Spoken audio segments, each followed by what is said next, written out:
Assalamualaikum warahmatullahi wabarakatuh. Saya dengan 19 menyampaikan materi yang ada di makalah ini yang berjudul iman kepada kitab-kitab Allah. Materi yang pertama yaitu pengertian kitab-kitab Allah. Secara etimologi, kata kitab-kitab adalah bentuk masdar dari kata kataba yang berarti menulis. Setelah jadi masdar berarti tulisan. Bentuk jamak di kata kitab adalah kutub. Dalam bahasa Indonesia, kitab berarti buku. Secara terminologi, yang dimaksud dengan kitab Alkitab, kitab Allah, Al-Kutub, kitab-kitab Allah adalah kitab suci yang turunkan oleh Allah SWT kepada para nabi dan rasulnya.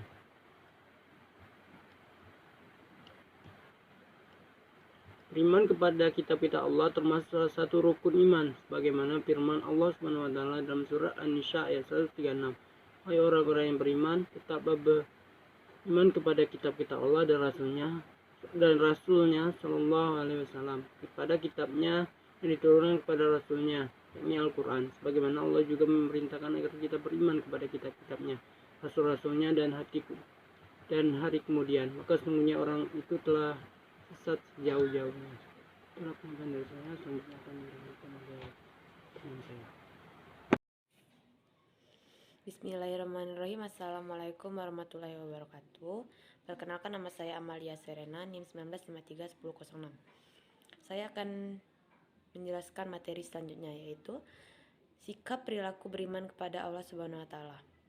Yang dimaksud dengan iman kepada kitab-kitab Allah adalah meyakini dengan sepenuh hati bahwa Allah Subhanahu wa taala telah menurunkan kitab-kitabnya kepada rasul-rasulnya untuk disampaikan kepada umatnya sebagai pedoman hidup atau petunjuk bagi umat manusia supaya dapat meraih kebahagiaan di dunia maupun akhirat.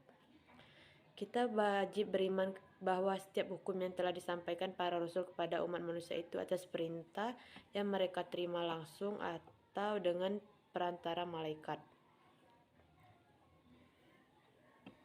Beriman kepada kitab-kitab Allah hukumnya wajib. Wajib beriman kepada kitab-kitab Allah yang pernah diturunkan kepada para rasulnya. Maka pengingkaran terhadap salah satu kitab Allah sama artinya dengan pengingkaran terhadap kitab-kitab Allah yang lain. Mengingkari kitab Allah sama pula artinya mengingkari kepada Rasul, para malaikat, dan kepada Allah SWT. Iman kepada kitab-kitab Allah dahulu berarti kita wajib percaya bahwa sebelum Al-Quran, Allah SWT menurunkan kitab-kitab kepada Rasul dan Nabi-Nabinya. Iman yang tidak mengharuskan kita untuk mengikuti dan patuh terhadap perundang-undangannya. Sebab perundang-undangan kitab-kitab suci yang dahulu telah terhapus, telah digantikan dengan perundang-undangan Al-Quran. Sekian penjelasan materi dari saya. Terima kasih. Baiklah, di sini saya akan melanjutkan materi bagian C, hikmah beriman kepada kitab-kitab Allah Subhanahu wa taala. Dalam menerapkan hikmah beriman kepada kitab-kitab Allah Subhanahu wa taala, implementasi sebagai berikut. Beriman kepada Allah Subhanahu wa taala hukumnya adalah wajib, harus melakukan, tidak boleh meninggalkan. Orang yang beriman kepada kitab-kitab Allah akan mendapat balasan dari Allah Subhanahu wa taala berupa ganjaran. B. Menjadikan Al-Quran sebagai pedoman hidup, di mana Al-Quran merupakan penyempurnaan dan kitab-kitab terdahulu.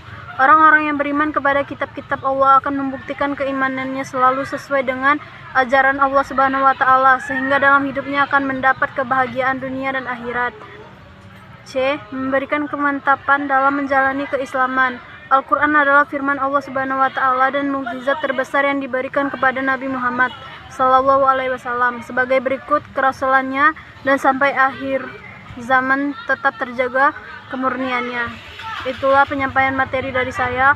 Wassalamualaikum warahmatullahi wabarakatuh.